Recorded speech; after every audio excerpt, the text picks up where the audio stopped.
Dewan Guru UPT SD Negeri Sawantar 1.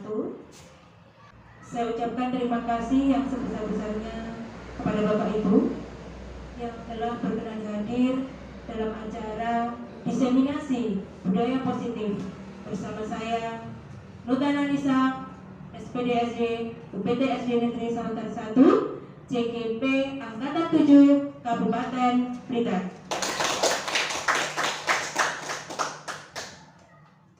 Bapak Ibu, pemahaman, penerapan, dan pembelajaran modul budaya positif yang hari ini nanti akan saya sampaikan, akan saya bagikan berupa informasi. Bapak Ibu, contoh penerapan budaya positif yang ada di UPT SD Negeri Sawantar 1 seperti yang tertera pada slide berikut. Yang pertama yaitu di bidang keagamaan, setelah kita telah melaksanakan sholat zuhur berjamaah, kemudian sholat duha, kemudian pada hari Jumat melaksanakan amal Jumat untuk siswa yang bertemu dengan Bapak Ibu guru terbiasa untuk salim ya Bapak Ibu, atau bersalaman dengan kita anak-anak. Nah, kemudian untuk pembiasaan berikutnya yaitu tidak menaiki sepeda pada saat masuk ke halaman sekolah. Betul ya Bapak Ibu ini? Betul. Nah Bapak Ibu, demikian untuk contoh penerapan budaya positif di SD Negeri Sawantar 1. Semoga yang sudah ada ini ke depan akan terus kita laksanakan, akan terus kita berikan contoh kepada anak-anak kita, supaya nanti ke depan terdapat budaya positif yang membuat anak-anak menjadi nyaman, aman bersekolah di UPT SD Negeri Sawantar 1. Bapak Ibu, konsep-konsep kunci modul budaya positif yang akan kita bahas hari ini, yang pertama adalah perubahan paradigma belajar, yang kedua adalah disiplin positif, yang ketiga motivasi perilaku manusia, yang keempat keyakinan kelas, yang kelima kebutuhan dasar manusia, yang keenam posisi kontrol restitusi, kemudian yang ketujuh segitiga restitusi. Pada materi yang pertama yaitu perubahan paradigma belajar yang dikemukakan oleh Dr. William Glasser, yaitu teori kontrol. Teori kontrol menurut Dr. William Glasser yaitu memegang kontrol atas diri sendiri. Jadi anak-anak atau kita itu memegang kontrol atas diri kita sendiri. Berikutnya, apa saja miskonsepsi makna kontrol yang selama ini terjadi ya Bapak Ibu?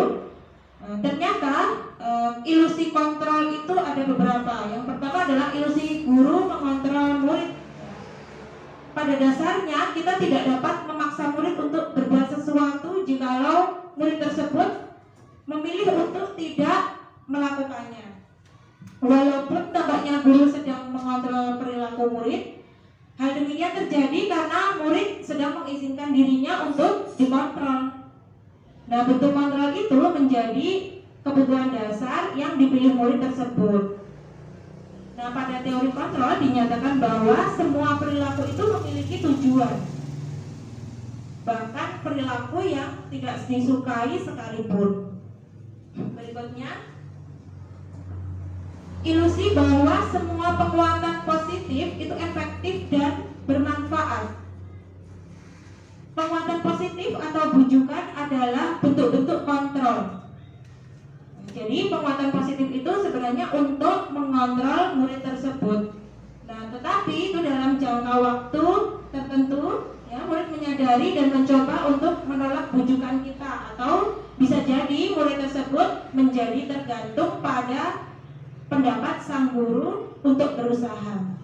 Jadi kalau anak-anak itu diberi penguatan, dia menjadi tergantung. Kalau terus saja diberi penguatan, oh kamu pintar, kamu pandai, nah seperti itu, dia akan terus tergantung dengan itu. Kalau dipuji, saya akan melakukan hal ini, seperti itu. Berikutnya, ilusi kontrol yang ketiga yaitu ilusi bahwa kritik dan membuat orang merasa bersalah dapat menguatkan karakter. pada dasarnya kritik dan membuat orang merasa bersalah itu membuat murid menuju pada identitas gagal. Mereka akan merasa buruk tentang diri mereka. Kemudian mereka akan mengembangkan dialog diri yang negatif. Biasanya guru menggunakan suara yang halus untuk menyampaikan pesan negatif tersebut. Berikutnya, ilusi bahwa orang dewasa memiliki hak untuk memaksa. Jadi banyak orang dewasa itu percaya bahwa dengan memaksa itu akan membuat murid itu mempunyai tanggung jawab dan berbuat hal tertentu, ya Bapak Ibu.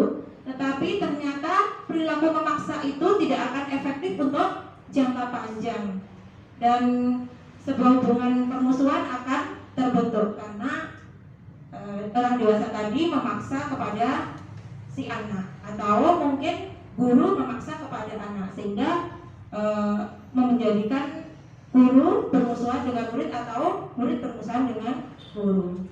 Berikutnya, bagaimana perubahan paradigma stimulus respon kepada pendekatan teori kontrol?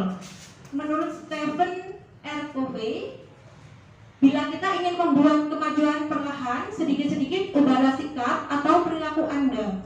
Namun, bila kita ingin memperbaiki cara-cara utama kita, maka kita perlu mengubah kerangka acuan kita. Ubahlah bagaimana Anda melihat dunia, bagaimana Anda berpikir tentang manusia, dan ubahlah paradigma Anda. Nah, skema pemahaman dan penjelasan aspek-aspek tertentu tentang realitas. Ini menurut Stephen R. Covey. Bapak Ibu, di sini sudah ditampilkan perbedaan dari stimulus respon dan teori kontrol. Kenapa ya orang-orang sekarang berubah memilih untuk teori kontrol? Nah, stimulus respon ini realitas atau kebutuhan kita sama menurut teori atau paradigma stimulus respon. Tetapi pada teori kontrol, realitas atau kebutuhan kita berbeda. Pada stimulus respon, semua orang melihat hal yang sama. Pada teori kontrol, setiap orang memiliki gambaran berbeda.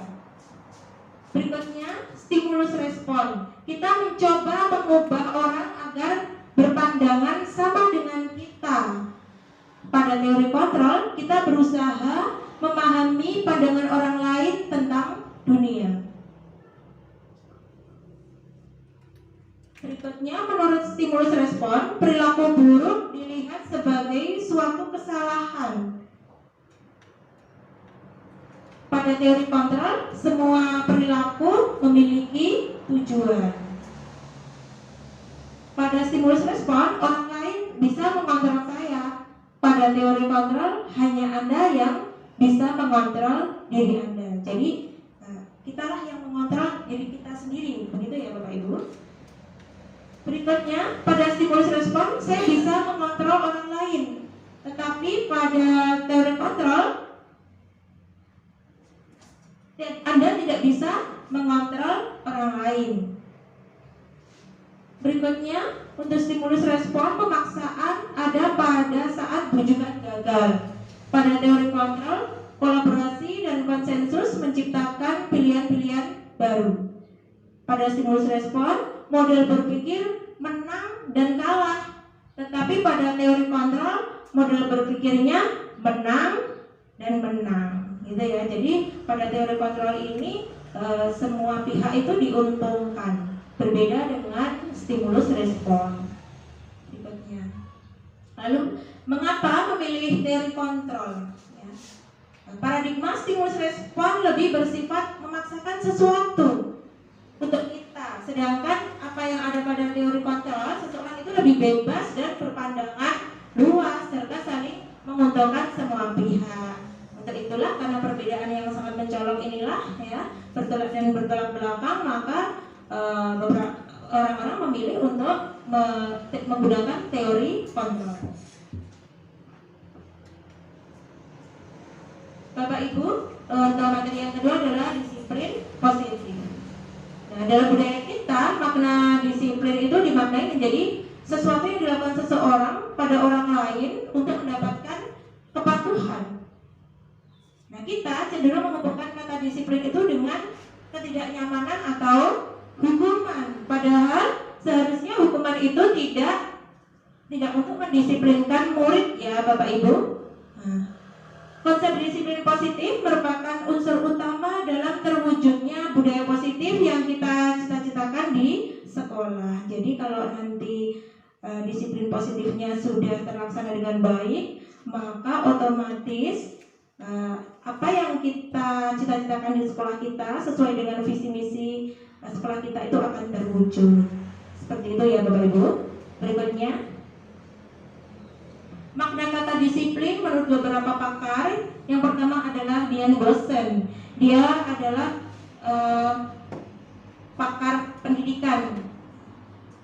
Menurut Dian Boston, disiplin berasal dari bahasa Latin disiplina yang artinya belajar. Jadi ternyata disiplin itu adalah dalam fase belajar.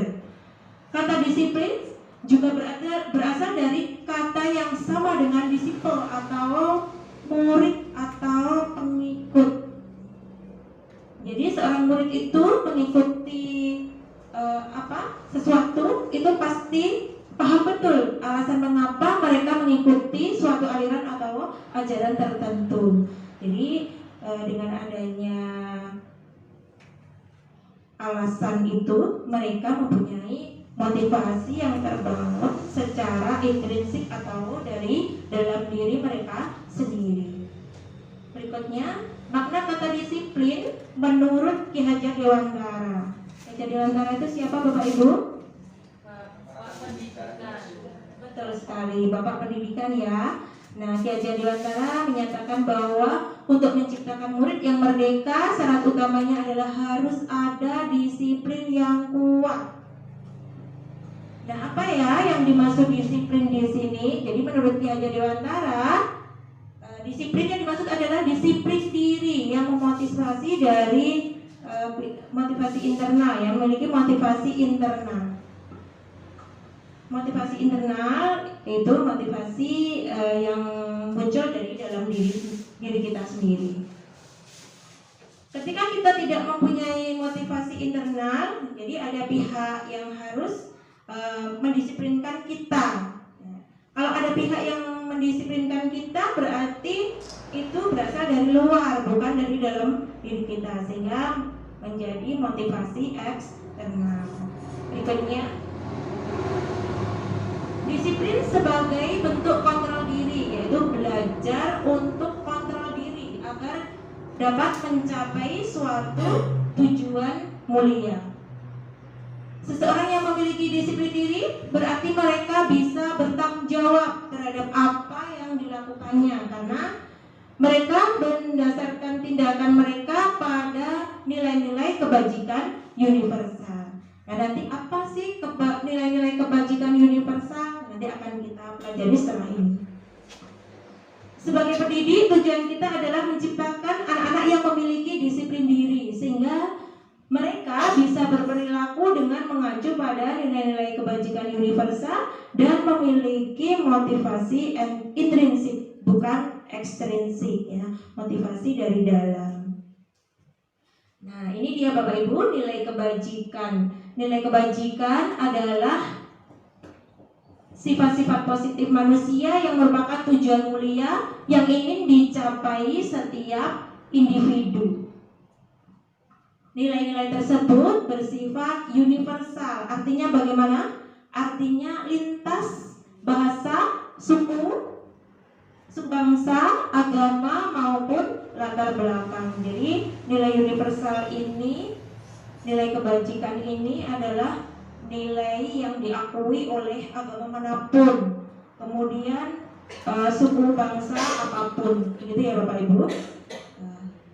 Nilai kebajikan yang ingin dicapai oleh anak Indonesia di era pendidikan saat ini adalah profil pelajar Pancasila, seperti yang sekarang ini sedang kita galakkan ya.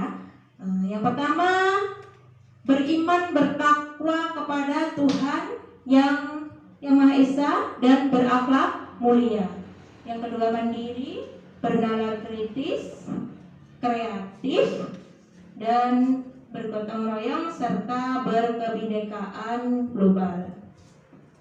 Berikutnya, untuk menciptakan lingkungan yang positif, maka setiap warga sekolah dan pemangku kepentingan perlu saling mendukung, menghayati, dan menerapkan nilai-nilai kebajikan yang telah disepakati bersama. Tujuan dari penerapan disiplin positif adalah agar terbentuk murid-murid yang berkarakter berdisiplin, santun, jujur, peduli, bertanggung jawab, dan merupakan pembelajar sepanjang hayat sesuai dengan standar kompetensi lulusan yang diharapkan. Itu tadi ya Bapak Ibu tentang nilai-nilai kebajikan. Bapak Ibu masih semangat? Baik, untuk lebih semangat lagi kita tepuk dulu ya. Ya, tepuk 1. Yes. Tepuk 2. Oke. Tepuk 3. Semangat. Oke, terima kasih Bapak Ibu ya. Berikutnya materi yang ketiga adalah motivasi perilaku manusia.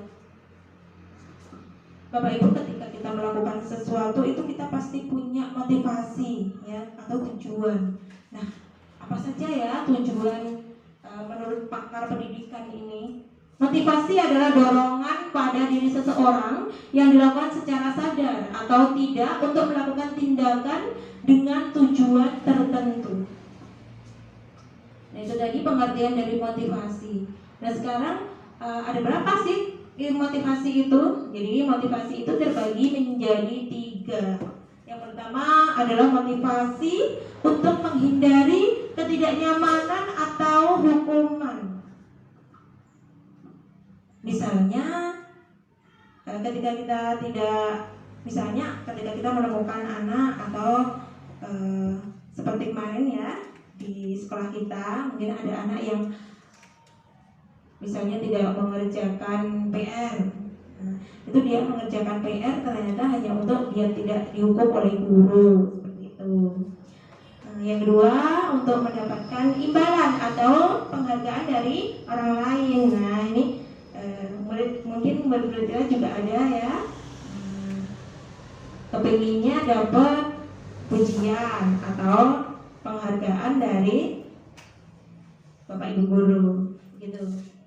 Selanjutnya yang ketiga yaitu motivasi untuk menjadi orang yang mereka inginkan dan menghargai diri mereka sendiri dengan nilai-nilai yang dipercaya.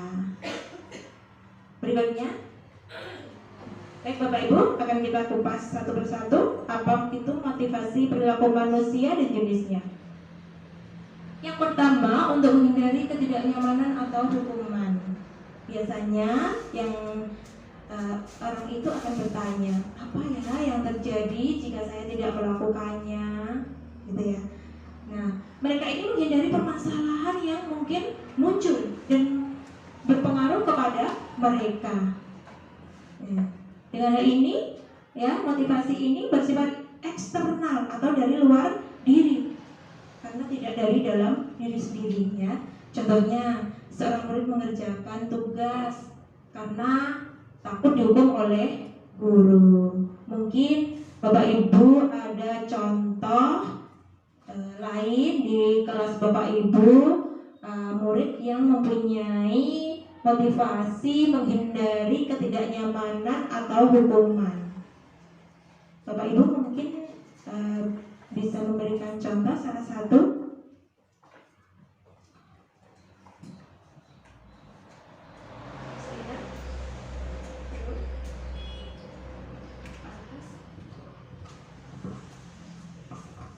Terima kasih. Bagus ya. Untuk contoh motivasi untuk menghindari hukuman, biasanya ini kemarin saya dulu telah memperingatkan pada waktu pelaksanaan upacara bendera, anak-anak yang tidak memakai seragam itu bisa dihukum sesuai dengan kesepakatan. Ya. Ternyata setelah peringatan tersebut untuk upacara berikutnya, ternyata anak-anak memakai seragam. Itu merupakan salah satu contoh motivasi itu biar anak tersebut tidak ingin dihukum. Terima kasih. Iya, betul. Betul sekali, terima kasih. Tepuk tangan untuk Bapak Agus. Ternyata kalau dikasih tahu nanti kalau nggak pakai seragam lengkap dihukum. Anak-anak jadi mau berseragam lengkap seperti itu ya Bapak. Terima kasih. Yang kedua, motivasi perilaku manusia yang kedua yaitu untuk mendapatkan imbalan atau penghargaan dari orang lain. Biasanya dia bertanya, apa ya yang saya dapatkan jika saya melakukannya? Jadi dia berpikir, nanti kalau saya melakukan ini saya dapat ini, seperti itu ya. Nah, mereka melakukan sebuah tindakan untuk mendapatkan pujian. Tidak hanya hadiah ya, pujian juga bisa. Pujian, hadiah, pengakuan, atau imbalan. Nah, motivasi ini juga termasuk ke motivasi eksternal ya Bapak Ibu. Jadi motivasi ini berasal dari luar diri mereka ya. Contohnya nih, seorang murid mau mengerjakan tugas apabila diberi hadiah oleh guru, dipuji dan diakui kemampuannya. Nah, Bapak Ibu mungkin ada contoh di kelasnya yang mungkin sesuai dengan motivasi perilaku yang ini. Saya Bunatan. Ya, terima kasih Bu Yus, monggo. Iya, kalau saya pada saat saya beri soal, kemudian saya akan memberikan tambahan nilai kepada salah satu siswa yang sudah mengerjakan terlebih dahulu itu di depan. Terima kasih. Jadi anak-anak semakin termotivasi untuk cepat-cepatan mengerjakan itu. Ya. Terima kasih. Terima kasih Bu Justina, tepuk tangan untuk Bu Justina. Jadi karena nanti dikasih nilai yang lebih, maka anak-anak mau untuk mengerjakan atau lebih cepat mengerjakannya. Seperti itu ya Bu. Iya, diberi tambahan nilai ya. Nah, itu juga termasuk dalam motivasi perilaku manusia untuk mendapatkan imbalan atau penghargaan dari orang lain. Baik, selanjutnya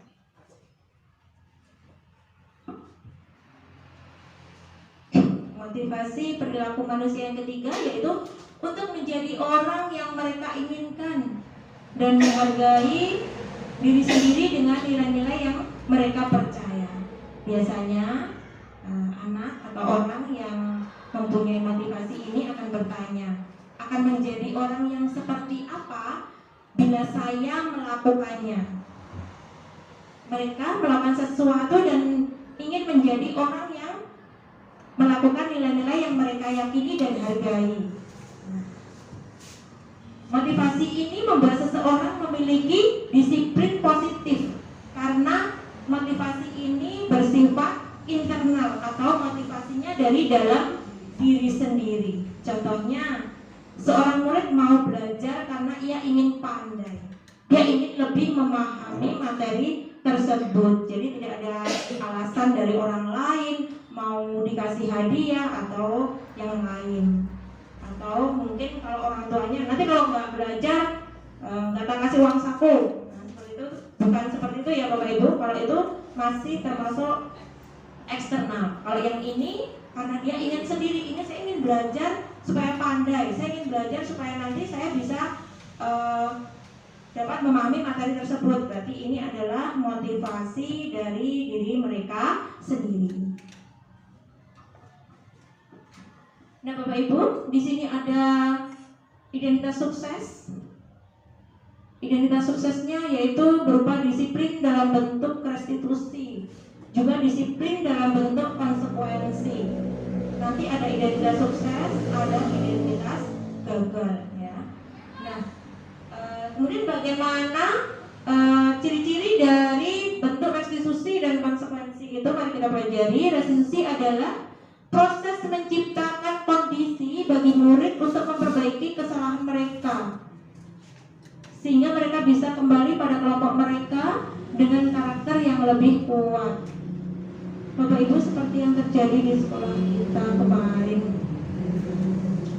ada anak yang melakukan kesalahan fatal gitu ya, termasuk fatal menurut saya. Nah itu kemudian dia kembali ke kelompok mereka itu kesulitan. Anak-anak lebih agak menghindar gitu teman-temannya ya. Nah inilah yang nanti kita pelajari. Kita membutuhkan restitusi ini untuk menyelesaikan masalah tersebut. Kemudian bagaimana restitusi itu? Restitusi adalah proses merupakan proses kolaboratif yang mengajarkan murid untuk mencari solusi untuk masalah mereka. Jadi yang salah mereka, yang cari solusi juga mereka sendiri. Dengan bagaimana? Dengan perantara kita atau dengan arahan dari Bapak Ibu guru tentunya. Nah, kemudian restitusi juga membantu murid berpikir tentang orang seperti apa yang mereka inginkan. Kalau saya melakukan seperti ini berarti saya ingin jadi orang yang seperti apa ya? Kalau saya tidak melakukan ini berarti saya ingin menjadi orang yang seperti apa? Gitu ya. Berikutnya, restitusi juga membuat murid berpikir bagaimana mereka harus memperlakukan orang lain. Kalau istilahnya kalau nggak mau disakiti ya jangan menyakiti, seperti itu ya Bapak Ibu. Itu yang merupakan beberapa ciri dari disiplin dalam bentuk restitusi. Berikutnya adalah disiplin dalam bentuk konsekuensi. Konsekuensi beda nggak dengan hukuman Bapak Ibu? Sama atau beda menurut Bapak Ibu?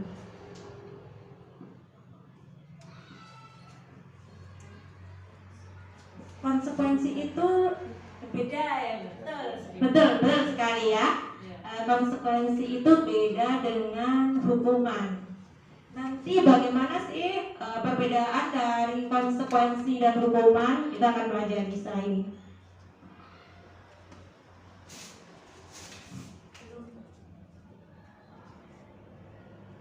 Disiplin dalam bentuk konsekuensi. Kalau konsekuensi itu sudah terencana, sudah disepakati, ya, sudah terencana, sudah disepakati bersama antara guru dan murid. Berikutnya, konsekuensi itu juga sudah dibahas dan disetujui oleh murid dan guru. Bedanya apa dengan hukuman ya? Nanti ada murid tetap dibuat tidak nyaman untuk jangka waktu yang pendek. Kalau hukuman nanti tidak nyamannya dalam jangka waktu yang panjang. Kalau konsekuensi nggak nyamannya cuma sebentar saja. Berikutnya, konsekuensi biasanya diberikan berdasarkan suatu data yang umumnya dapat diukur. Misalnya, kalau setelah 3 kali tugasnya tidak selesai pada batas waktu yang diberikan. Misalnya, kalau 3 kali kamu tidak mengerjakan soal ini, baru ada konsekuensinya, seperti itu. Atau begini, kalau anak terlambat sudah, kalau 1 kali tidak apa-apa, mungkin masih dikasih tahu besok jangan terlambat gitu. Tapi kalau konsekuensi ini kalau sudah 3 kali terlambat, nah, baru ada konsekuensi atau sanksi yang diberikan. Berikutnya, tadi kita pelajari identitas sukses, restitusi dan konsekuensi. Kalau sekarang di identitas gagal kita punya hukuman. Bapak Ibu, hukuman bersifat tidak terencana atau tiba-tiba. Betul mana ini? Betul ya? Nah, hukuman itu tidak terencana. Misalnya anak terlambat, kamu terlambat, 5 kali misalnya, atau keliling halaman 6 kali, 10 kali seperti itu. Jadi murid tidak tahu apa yang akan terjadi dan tidak dilibatkan. Tiba-tiba aja dia dikasih hukuman. Seperti itu. Berikutnya, hukuman itu bersifat satu arah. Guru ngasih hukuman ke murid, ayah ngasih hukuman ke anak. Jadi satu arah. Si murid atau si anak tidak pernah ada kesepakatan untuk itu. Itu bedanya dengan konsekuensi tadi Bapak Ibu ya. Murid menerima hukuman tanpa kesepakatan seperti yang saya katakan tadi. Kalau di konsekuensi itu masih ada kesepakatan. Misalnya kalau kamu tidak mengerjakan soal 3 kali atau kamu tidak mengerjakan PR 3 kali, kamu harus menulis misalnya 5 lembar misalnya. Itu masih termasuk konsekuensi karena dia sudah tahu. Kalau di hukuman ini dia tidak tahu, si yang dihukum atau murid itu tidak tahu, tidak ada kesepakatan. Berikutnya, hukuman itu berupa fisik maupun psikis ya. Jadi hukuman itu bisa berupa fisik, misalnya seperti push up, lari keliling lapangan misalnya, atau psikis itu nanti menyakiti pada hatinya ya, secara verbal, misalnya dikatakan oh kamu anak yang iya itu ya itu akan menyakiti si murid tadi atau anak tadi ya. Nah, murid atau anak disakiti oleh suatu perkataan atau kata-kata yang bersifat psikis tadi. Seperti itu perbedaan dari hukuman dan konsekuensi ya Bapak Ibu. Berikutnya, mari kita bermain. Silakan dibaca sebentar Bapak Ibu. Nanti saya minta Bapak Ibu untuk maju ke depan. Silakan dipilih apa itu konsekuensi atau hukuman.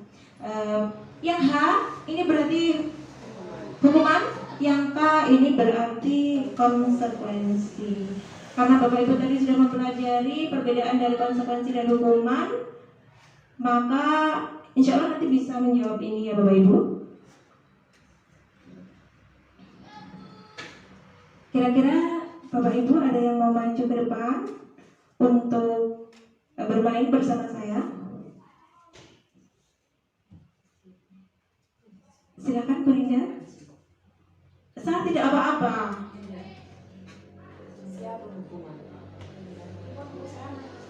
Ya.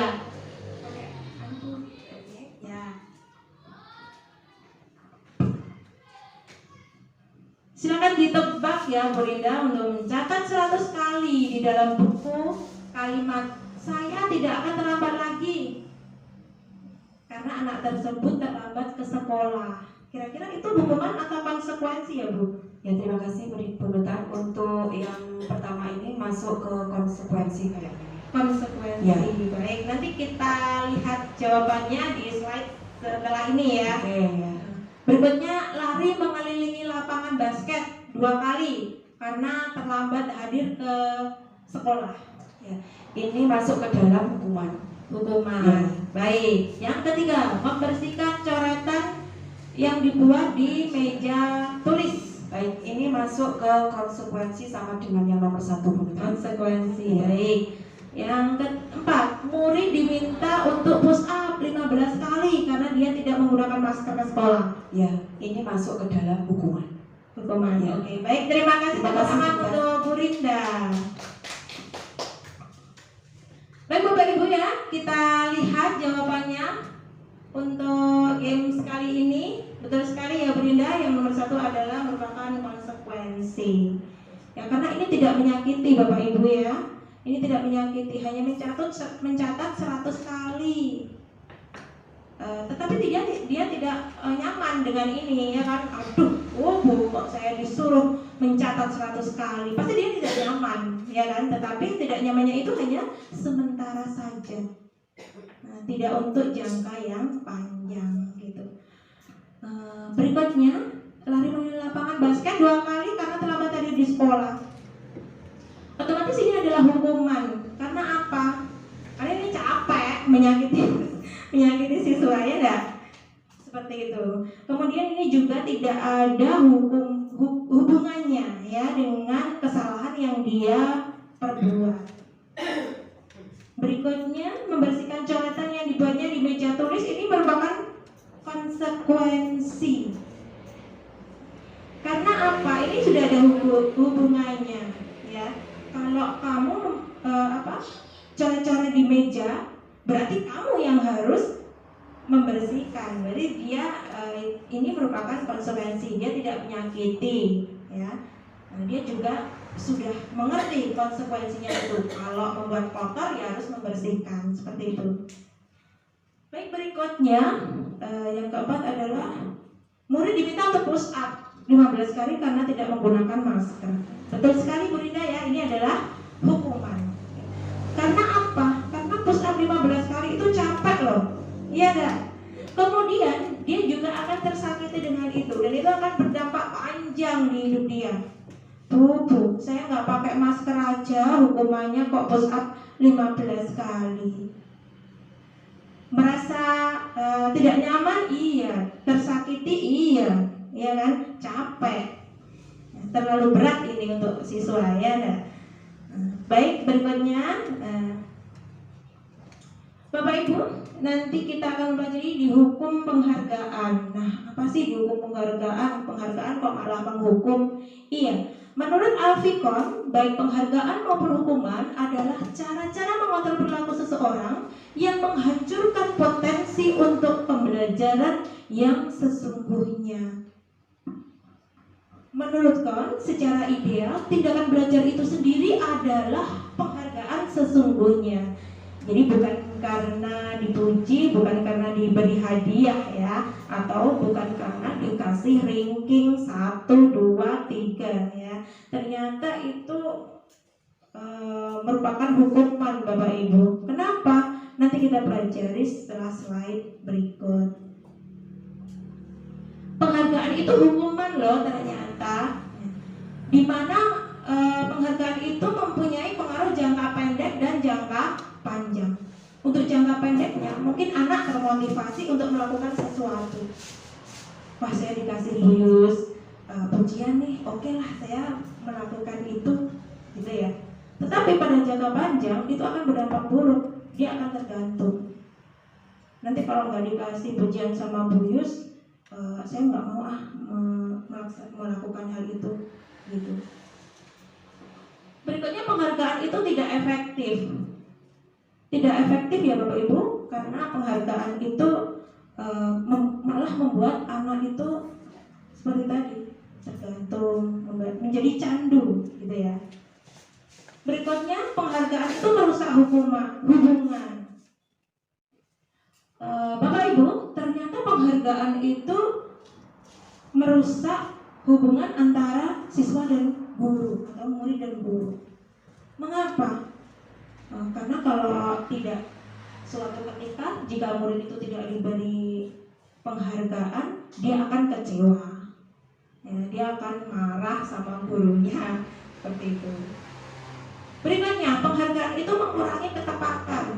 Menurut penelitian dari Alfikon, ternyata beberapa siswa yang dikasih penghargaan itu malah ketepatannya berkurang dalam menjawab soal. Misalnya dikasih soal untuk melihat beberapa kata, kemudian mengingatnya. Ternyata anak-anak yang diberi penghargaan itu malah mengingatnya hanya sedikit, tidak seperti yang tidak diberi penghargaan. Berikutnya, penghargaan itu menurunkan kualitas. Menurut penelitian juga bahwa orang yang dikasih penghargaan itu malah kualitasnya berkurang, karena istilahnya dia ngejipne gitu loh Bapak Ibu ya.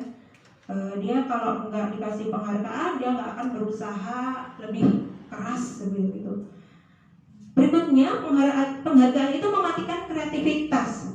Kalau sudah dikasih sesuatu, dia kreativitasnya hilang seperti itu ya. Ini juga menurut penelitian dari Alfikon ya. Berikutnya, penghargaan itu menghukum. Kenapa bisa menghukum? Karena beberapa siswa yang dikasih penghargaan atau dikasih ranking misalnya ya, itu ternyata menghukum bagi teman-temannya yang tidak ranking Bapak Ibu. Ternyata seperti itu. Jadi kalau kita masih ranking, ternyata ada perasaan seperti ini Bapak Ibu. Wah, aku kok nggak ranking seperti itu. Jadi menghukum anak yang tidak mendapatkan penghargaan itu, yang tidak dapat ranking itu, ternyata seperti itu. Baik, motivasi, hukuman, dan penghargaan serta restitusi itu sebagai upaya-upaya yang dapat dilakukan dalam membangun budaya positif di sekolah. Tentunya untuk mewujudkan hal ini membutuhkan proses yang tidak bisa dilakukan dalam waktu singkat. Jadi perlu waktu yang lama Bapak Ibu ya. Nah, selain itu proses ini juga memerlukan keterlibatan semua pemangku kepentingan di sekolah, baik itu Bapak Ibu guru, siswa, orang tua atau wali murid, juga masyarakat, apalagi kepala sekolah ya. Berikutnya Bapak Ibu, kita masuk ke materi berikutnya yaitu keyakinan kelas. Keyakinan kelas yaitu nilai kebajikan universal yang disepakati bersama lepas dari latar belakang suku, negara, bahasa maupun agama. Ini kemarin kebetulan saya sudah melaksanakan membuat keyakinan kelas ya Bapak Ibu.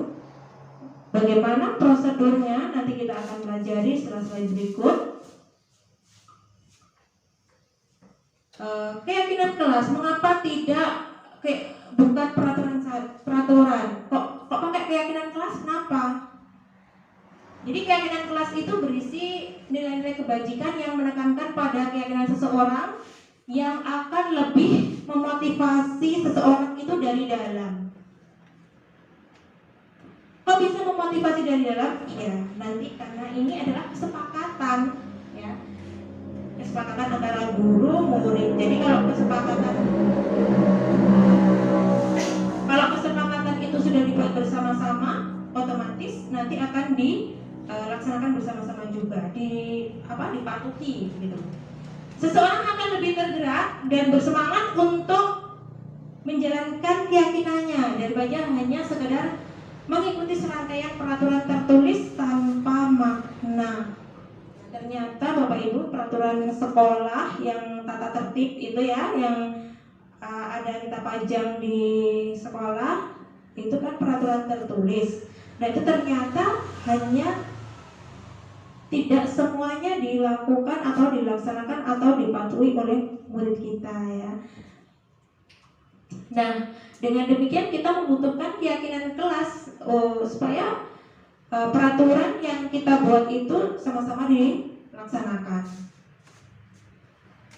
Keyakinan kelas sebagai upaya-upaya yang dapat dilakukan dalam membangun budaya positif di sekolah. Nah nanti keyakinan kelas itu sebagai budaya positif di sekolah kita.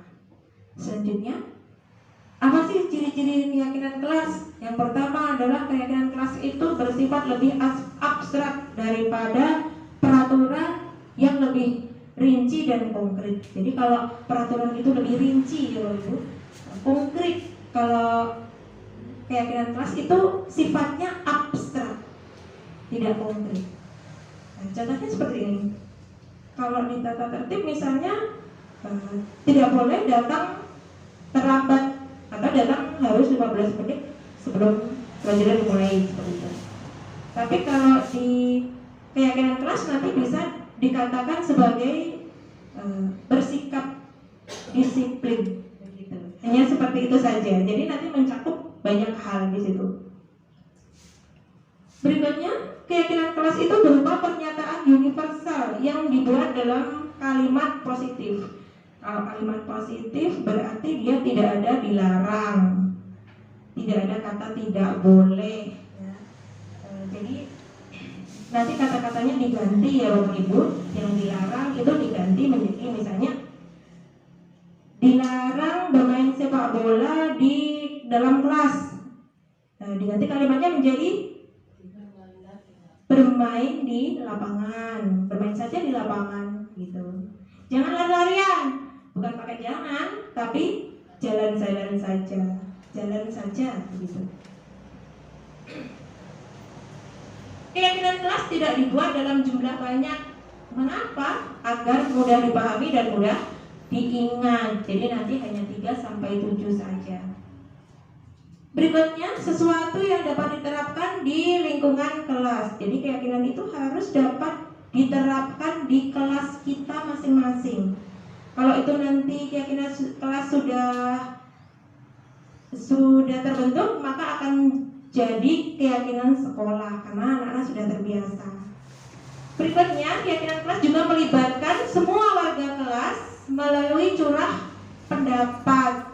Jadi nanti tidak hanya guru, tidak hanya murid saja yang menentukan mana nilai-nilai kebajikan yang diyakini. Jadi yang terlibat itu semua warga kelas, baik itu guru maupun murid, karena ini adalah sebuah kesepakatan. Berikutnya, keyakinan kelas ditinjau kembali dari waktu ke waktu. Jadi keyakinan kelas itu tidak hanya dibuat, dilaksanakan terus dijarke, tidak ya Bapak Ibu.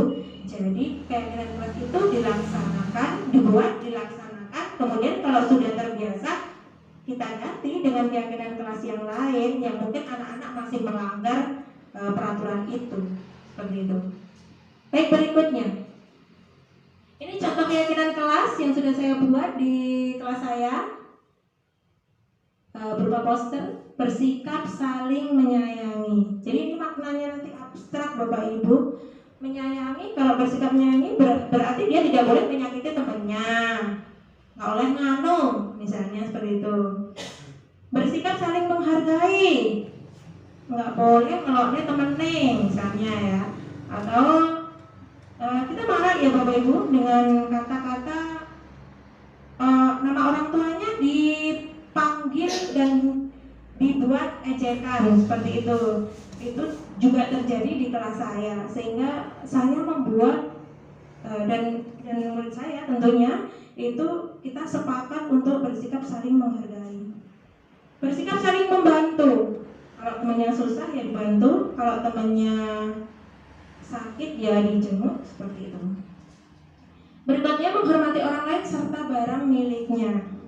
Ini kemarin saya sempat membuat seperti ini, tidak boleh mengambil barang milik orang lain. Tapi karena saya ingat, oh iya, keyakinan kelas itu tidak boleh ada kata negatif ya. Jadi harus yang positif, menghormati orang lain serta barang miliknya.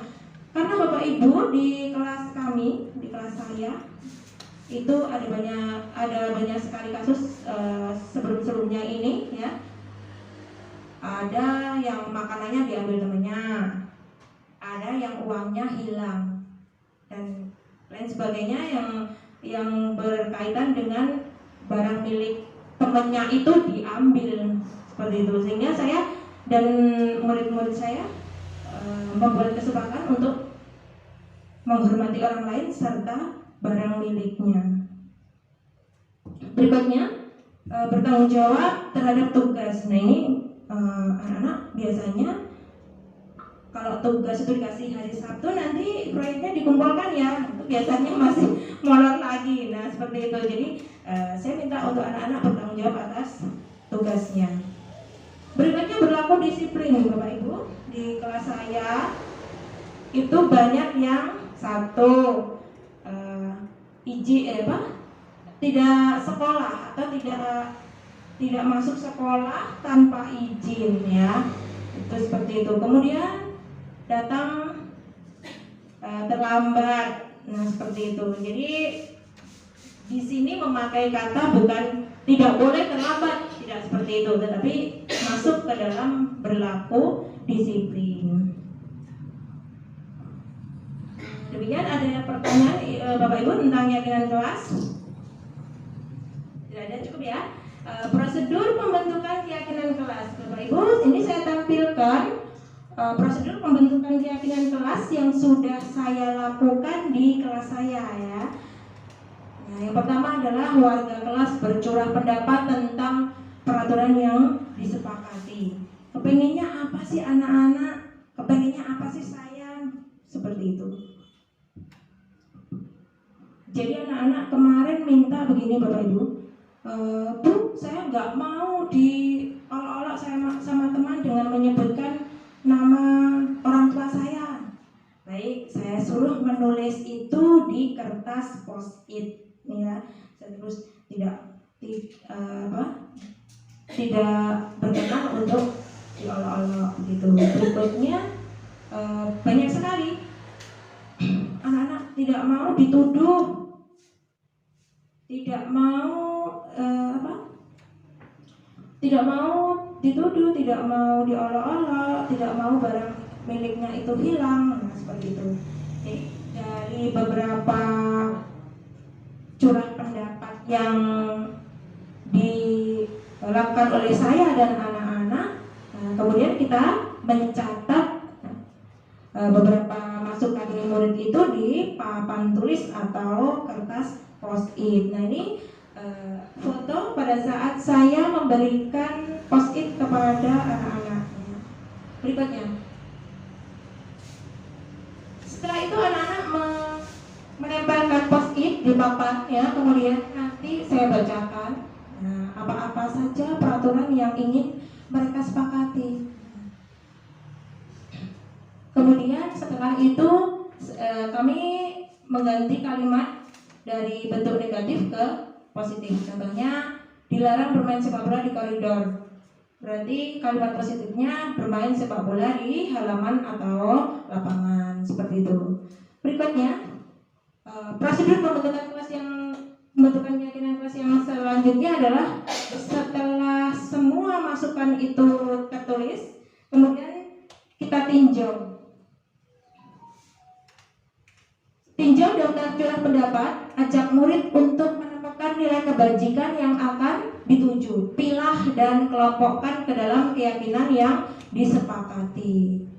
Seperti tadi ya Bapak Ibu, dikelompokkan, kemudian di bawah paling besar keyakinan apa yang dimaksud di dalam masukan anak-anak tadi. Berikutnya, tinjau ulang, satukan beberapa peraturan menjadi beberapa keyakinan.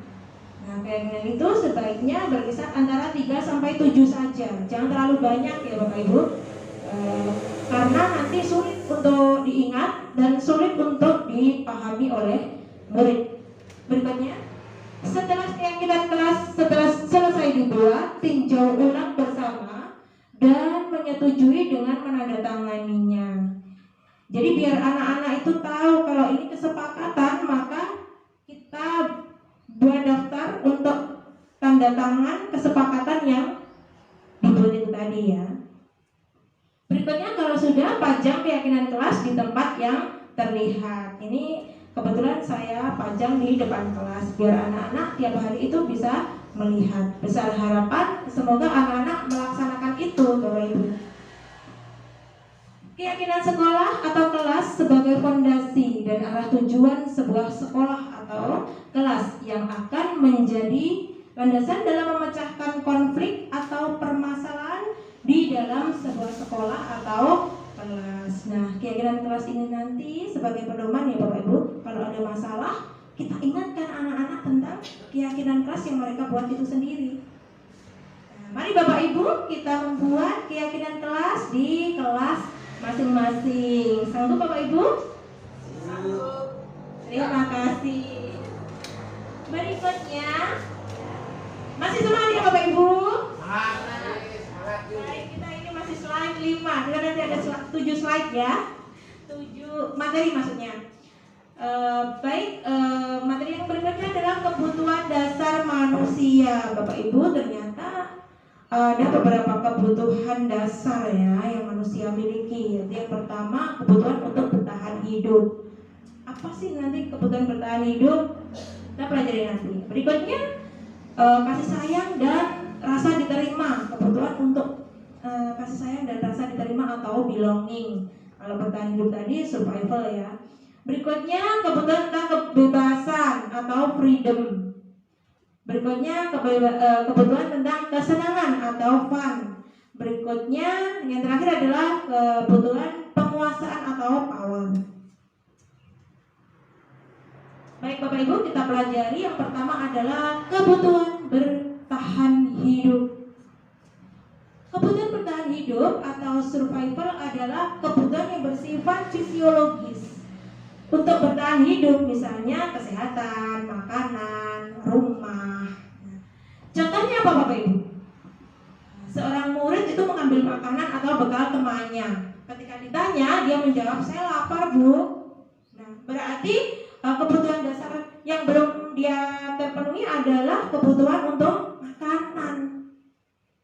Jadi Bapak Ibu, kalau ada anak yang mengambil makanan atau uang, kita tanya dulu, apa sih kebutuhan dasar yang belum terpenuhi dari mereka ya. Ternyata kalau misalnya jawabannya karena lapar, betapa ini ya, kasihan sekali karena dia ternyata belum makan seperti itu. Baik, kebutuhan dasar manusia yang kedua, kasih sayang dan rasa diterima atau kebutuhan untuk diterima. Kebutuhan ini meliputi kebutuhan hubungan akan koneksi sosial ya. Untuk kebutuhan untuk memberi dan menerima kasih sayang, dan kebutuhan untuk merasa menjadi bagian dari suatu kelompok. Nah, ternyata tidak hanya anak-anak ya Bapak Ibu, kita pun membutuhkan kasih sayang. Betul apa tidak? Betul ya. Nah, contohnya seorang murid mengambil makanan atau bekal temannya karena ia merasa senang temannya jadi memperhatikan dia. Kemudian temannya itu lapor ke gurunya, kemudian gurunya lapor kepada orang tuanya, kemudian orang tuanya itu memperhatikan dia. Nah, kebutuhan inilah ya merupakan kebutuhan kebutuhan untuk kasih sayang dan rasa diterima. Dia ingin diperhatikan, seperti itu Bapak Ibu. Berikutnya, kebutuhan yang ketiga yaitu kebutuhan tentang penguasaan atau kebutuhan pengakuan atas kemampuan. Bapak Ibu, kalau ada anak yang mampu melakukan sesuatu dan tidak ada penghargaan atau misalnya pengakuan, maksud saya ya, itu dia juga akan bertindak negatif ya, karena saya itu mampu loh Bu untuk menghafal ini, kok saya nggak disuruh. Nah, seperti itu ternyata juga mereka akhirnya mengganggu temannya atau bagaimana gitu ya. Nah, kebutuhan ini meliputi keinginan untuk dianggap berharga, bisa membuat perbedaan, bisa membuat pencapaian, kompeten, diakui, dihormati. Ternyata anak-anak juga seperti itu ya Bapak Ibu. Kalau bisa itu ya disuruh, biar dia itu merasa bahwa dia itu diakui kebisaannya atau kemampuannya. Contohnya, seorang murid meminta uang temannya atau biasanya disebut malak, karena dia merasa hebat, temannya takut kepadanya sehingga menuruti keinginannya. Maka kebutuhan dasar yang belum terpenuhi adalah penguasaan atau kebutuhan pengakuan atas kemampuan. Biasanya ini anak yang sudah besar-besar atau anak kelas 5-6, terutama kelas 6 ya. Ini biasanya minta uang ke adik kelasnya seperti itu. Nah, jadi karena dia apa? Karena dia merasa hebat seperti itu. Berikutnya Bapak Ibu, kebutuhan dasar kebebasan atau kebutuhan akan pilihan, kebutuhan untuk bebas ya. Kebutuhan akan kemandirian, otonomi, memiliki pilihan dan mampu mengendalikan arah hidup seseorang. Contohnya, seorang murid mengambil bekal temannya karena ia merasa bosan dengan bekalnya sendiri, sehingga ia ingin mencoba beraneka ragam masakan milik temannya. Nah, kebutuhan ini yang belum terpenuhi adalah kebutuhan kebebasan. Berikutnya, kebutuhan akan kesenangan atau fun, kebutuhan untuk merasa senang, kebutuhan untuk mencari kesenangan, bermain dan tertawa. Contoh, seorang murid mengambil bekal temannya dengan alasan saya cuma iseng kok Bu, ya seperti itu. Berarti ia senang melihat ekspresi wajah temannya itu kalau kalau diambil itu kan mesti cemberut gitu ya. Dia merasa anak yang wajahnya cemberut itu dia merasa lucu, lucu sekali gitu, temannya begitu kan ya. Nah ternyata kebutuhan dasar yang belum terpenuhi adalah kesenangan atau kebutuhan untuk merasa senang. Berikutnya, kebutuhan dasar manusia dan dunia berkualitas sebagai upaya-upaya yang dapat dilakukan dalam membangun budaya positif di sekolah, di mana kebutuhan tersebut sangat penting untuk dipenuhi agar seseorang tidak melakukan sesuatu yang melanggar aturan atau keyakinan. Seperti itu Bapak Ibu ya, untuk kebutuhan dasar manusia. Berikut materi 5, posisi kontrol restitusi. Yang 6 ya, Bapak Ibu, ternyata beberapa posisi kontrol restitusi ini juga kita alami ya Bapak Ibu. Nanti kita pelajari. Yang pertama adalah posisi kontrol penghukum. Bapak Ibu pernah tidak menghukum siswanya? Pernah ya. Berarti pada saat itu Bapak Ibu sedang dalam posisi kontrol penghukum ya. Bisa menggunakan hukuman fisik maupun verbal. Jadi istilahnya kalau ngelokne itu sebenarnya juga menghukum loh Bapak Ibu ya. Tidak hanya dihukum dengan fisik saja. Biasanya untuk penghukum ini mengatakan seperti ini Bapak Ibu, patuhi aturan saya atau awas gitu. Berikutnya, kamu selalu saja salah. Itu posisi penghukum. Berikutnya, selalu yang terakhir selesai nih. Misalnya Raffi ini selalu terakhir selesai.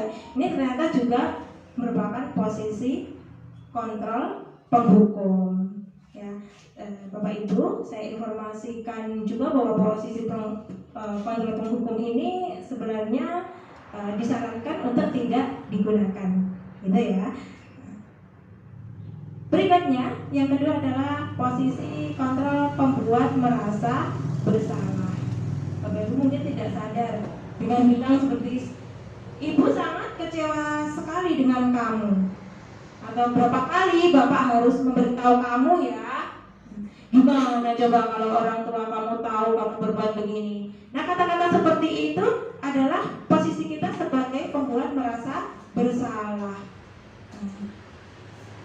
Pembuat merasa bersalah ini menggunakan keheningan yang membuat orang lain merasa tidak nyaman, bersalah atau rendah diri. Si murid pasti merasa seperti itu Bapak Ibu.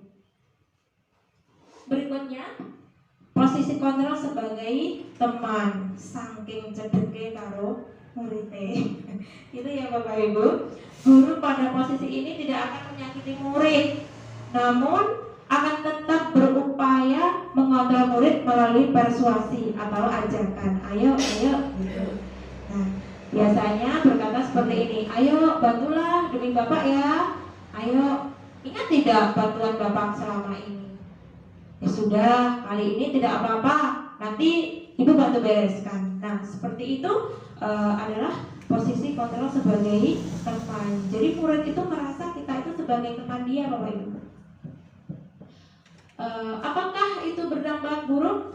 Ada dampak buruk, ada juga dampak baiknya Bapak Ibu ya. Dampak positifnya adalah hubungan antara guru dan murid itu akan terjadi dengan baik karena seperti teman.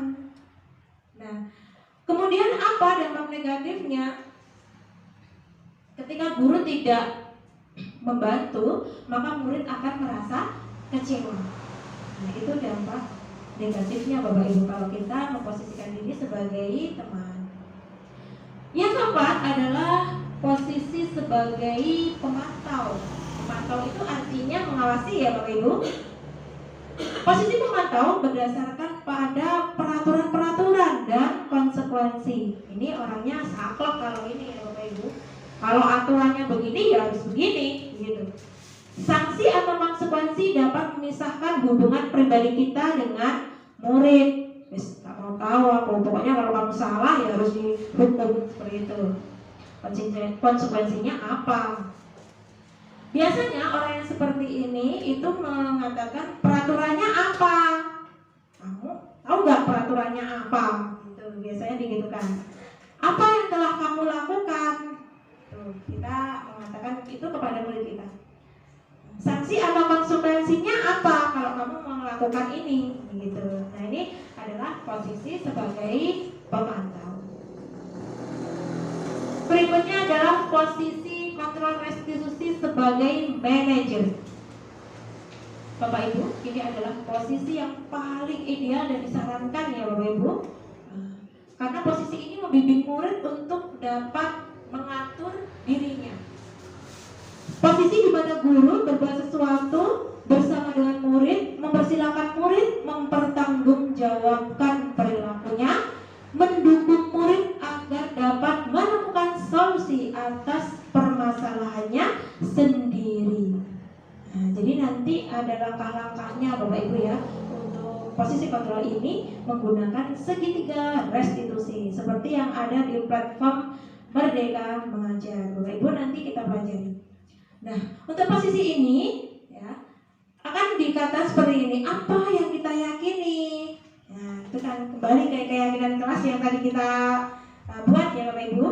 Nah, apakah kamu meyakininya? Maksudnya begini, kamu kan sudah meyakini kalau saling menghormati itu bagus, baik. Nah, kenapa kamu kok mengolok-olok teman kamu? Maksudnya begitu Bapak Ibu. Jika kamu meyakininya, apakah kamu bersedia memperbaikinya? Murid bersedia, oh iya saya salah Bu, begitu. Nah, kamu bersedia enggak untuk memperbaikinya? Nah, kemudian dia akan berpikir sendiri, bagaimana ya cara saya untuk memperbaiki. Jika kamu memperbaiki ini, hal ini menunjukkan apa tentang dirimu. Jadi biar dia berpikir sendiri. Kalau saya memperbaiki ini, saya menunjukkan diri saya itu yang bagaimana, orang yang bagaimana toh saya ini. Berikutnya, apa rencana kamu untuk memperbaiki hal ini? Nah, dengan ditanyakan seperti ini, maka anak akan berpikir, bagaimana ya saya memperbaiki kesalahan yang sudah saya buat ini. Seperti itu Bapak Ibu. Jadi posisi kontrol sebagai manajer ini yang sangat disarankan sebagai pendidik untuk menyelesaikan masalah-masalah yang ada di sekolah kita.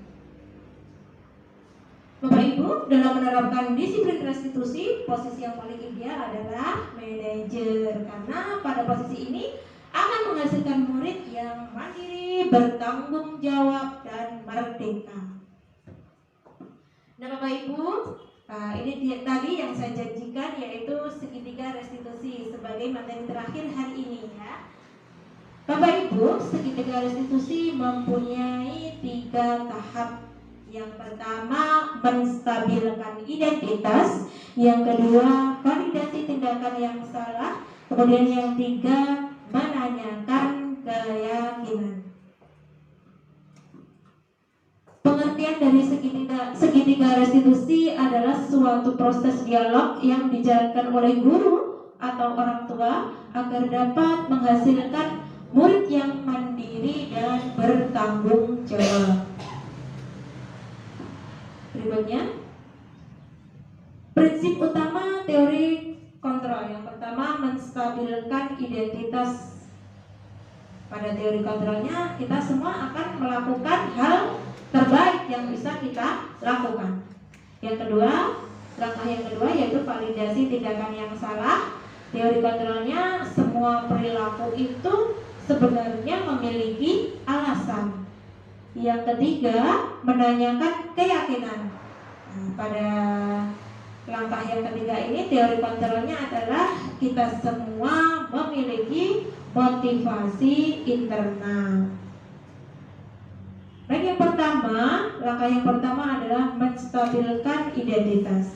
Bapak Ibu, berdasarkan prinsip membuat kesalahan adalah bagian dari proses pembelajaran, berperan menggeser identitas murid dari identitas gagal ke identitas yang sukses.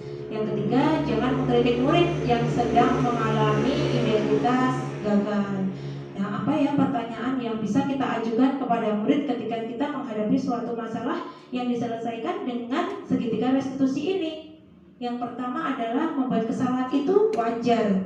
Jadi biasanya seperti ini. Ibu tahu ini salah, tapi orang itu kalau membuat kesalahan itu wajar, namanya juga manusia, gitu ya, wajar saja. Manusia itu tidak ada yang sempurna, kita bisa mengatakan itu kepada siswa. Itu biar apa? Biar dia itu sudah salah, jangan disalahkan mulu. Jadi biar dia itu merasa bahwa dirinya itu masih bisa diperbaiki, Bapak Ibu. Kita bisa memperbaiki masalah ini. Kita bisa mengatakan itu. Saya tidak menanyakan kesalahannya, tetapi fokus untuk memperbaiki masalah ini. Biar dia tidak terlalu takut. Berikutnya, apakah saat ini kamu tengah menjadi orang yang baik untuk dirimu sendiri? Nah, itu juga bisa diajukan sebagai pertanyaan pada saat tahapan segitiga restitusi. Baik, berikutnya, sisi yang kedua atau langkah yang kedua adalah validasi tindakan yang salah. Berdasarkan prinsip, setiap perilaku berupaya untuk memenuhi suatu kebutuhan tertentu. Nah, ini guru akan bergeser dari pemikiran stimulus respon menjadi proaktif. Kemudian mengenali dan mengakui kebutuhan murid ini dapat memperbaiki hubungan dengan murid. Kemudian pernyataan atau pertanyaan disampaikan dengan nada suara tidak menghakimi atau memojokkan. Kita bisa mengajukan pertanyaan dengan seperti ini, Bapak Ibu. Kamu bisa saja bertindak lebih gegabah lagi dari ini, bukan? Nah, seperti itu boleh, Bapak Ibu. Berikutnya, kamu bukan melakukannya tanpa suatu alasan, kan? Nah, pasti dia kalau ditanya seperti itu pasti akan menyebutkan alasan saya. Lah saya aku loh Bu Karojah Kaya, misalnya seperti itu. Dia pasti punya alasan. Kamu melakukannya karena mempertahankan sesuatu yang penting bagi kamu.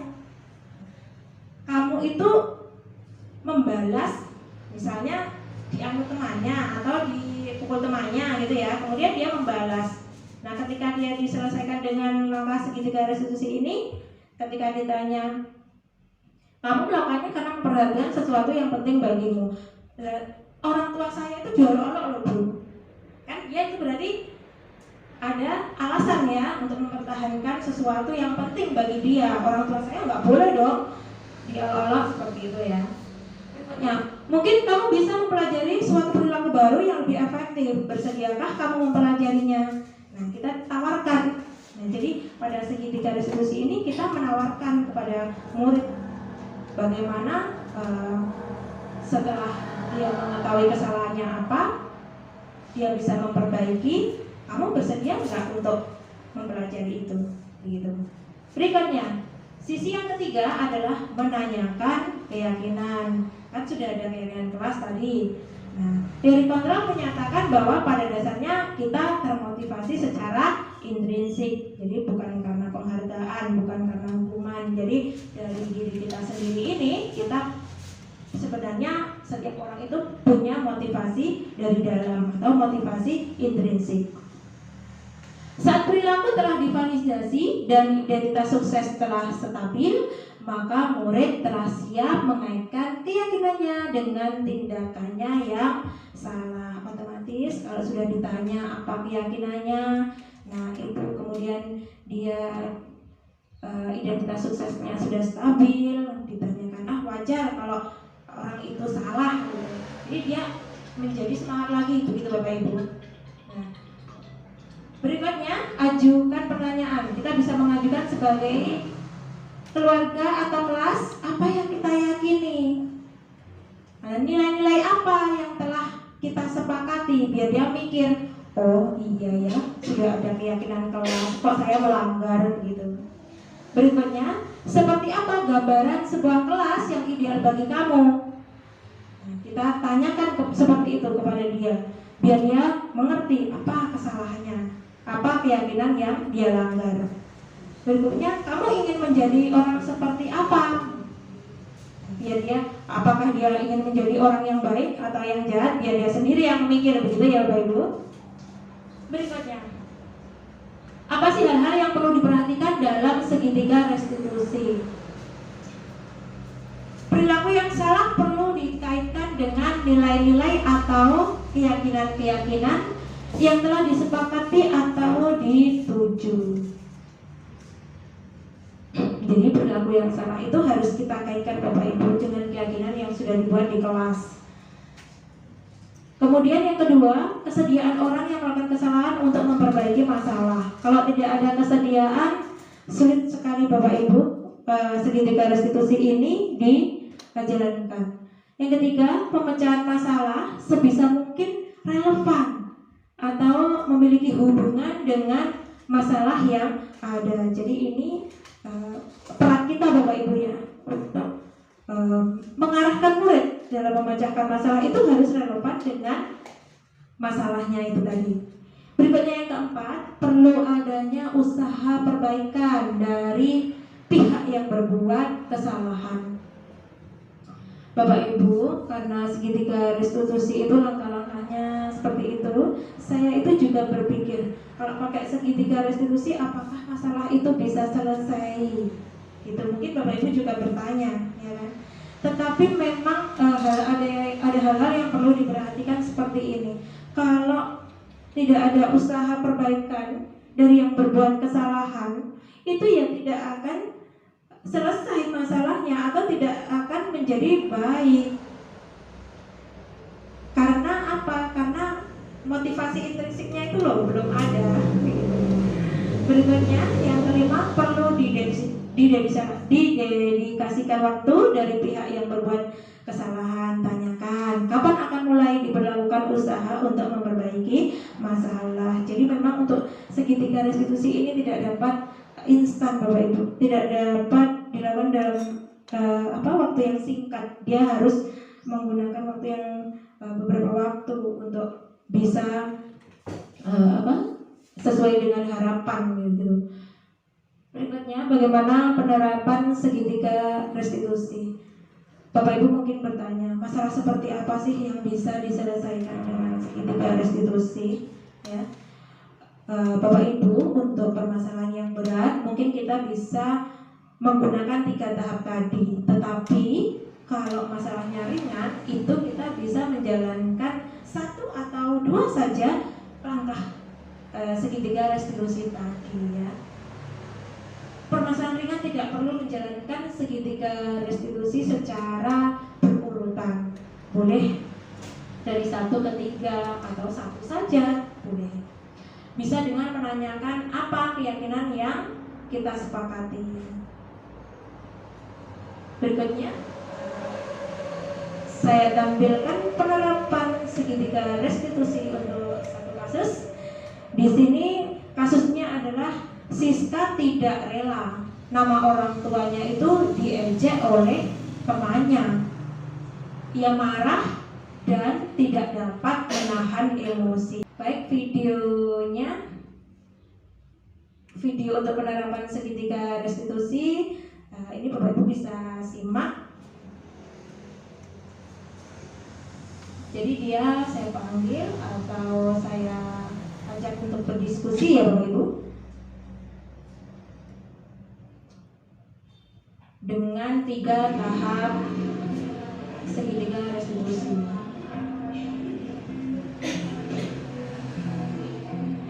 Bisa dilihat di sini menstabilkan identitas saya. Kalau ibu di posisi kamu, ibu juga akan melakukan hal yang sama. Itu saya katakan kepada dia untuk menstabilkan identitas si Siska tadi.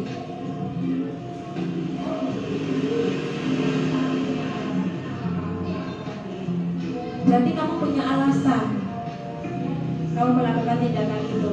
Ini tahap validasi tindakan yang salah.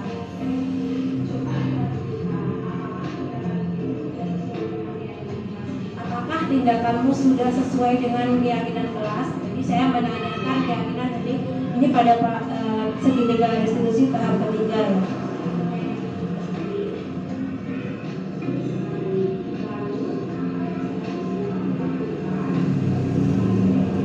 Apa yang seharusnya kamu lakukan untuk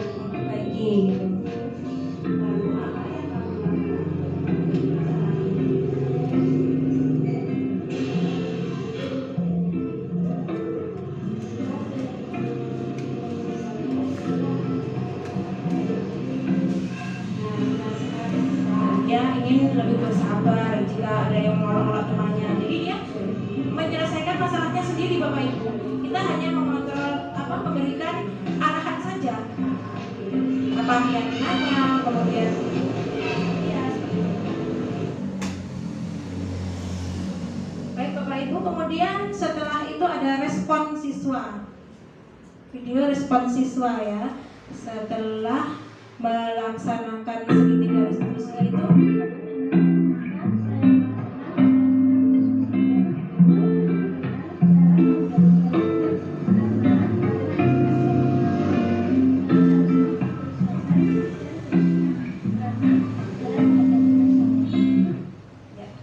dia merasa senang dengan tahapan penyelesaian segitiga restitusi ini. Kemudian dia akan bersikap lebih bersabar, seperti itu Bapak Ibu.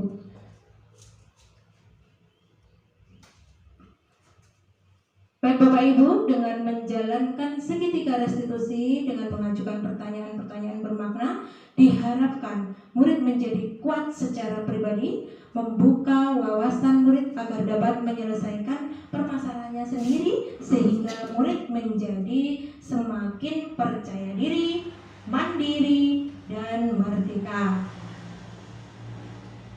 Pembelajaran yang dapat diambil dari modul budaya positif adalah perubahan paradigma dari stimulus respon ke teori kontrol yang menguntungkan semua pihak, karena teori tersebut seseorang memiliki motivasi secara intrinsik untuk melaksanakan budaya positif sesuai dengan kebajikan-kebajikan universal yang diyakini untuk menjadikan tujuan mulia, dan dapat dipergunakan sebagai fondasi atau penyelesaian masalah dengan keyakinan kelas dan segitiga restitusi. Posisi kontrol yang paling ideal bagi pendidik adalah posisi kontrol manajer ya Bapak Ibu. Diharapkan dengan adanya budaya positif ini dapat membentuk murid yang memiliki profil pelajar Pancasila. Demikian Bapak Ibu paparan dari saya. Terima kasih atas perhatiannya, terima kasih atas ikut sertaannya. Sebelum kita akhiri, kita ya dulu ya Bapak Ibu. Ya. Baik. Start. Yes. Yes. Oke. Guru bergerak Indonesia maju. Wassalamualaikum warahmatullahi wabarakatuh.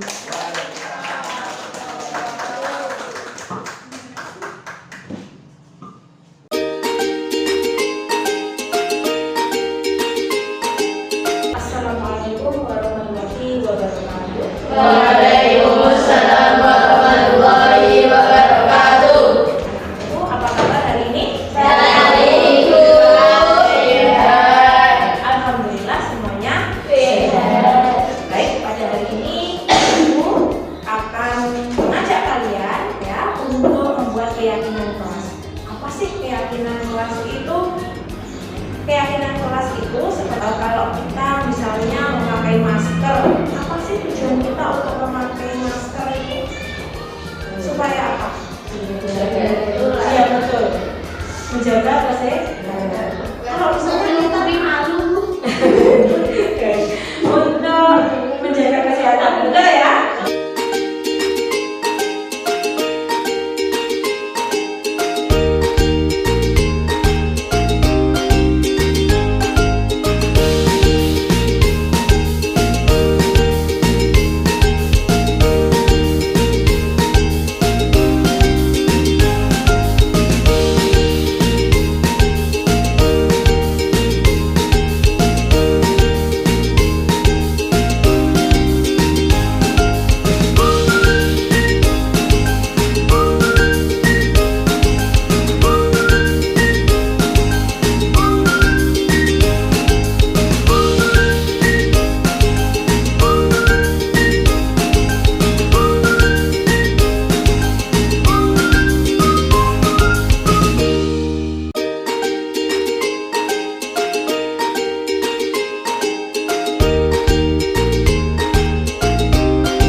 menurut saya keyakinan kelas itu penting karena membuat kami tertib dan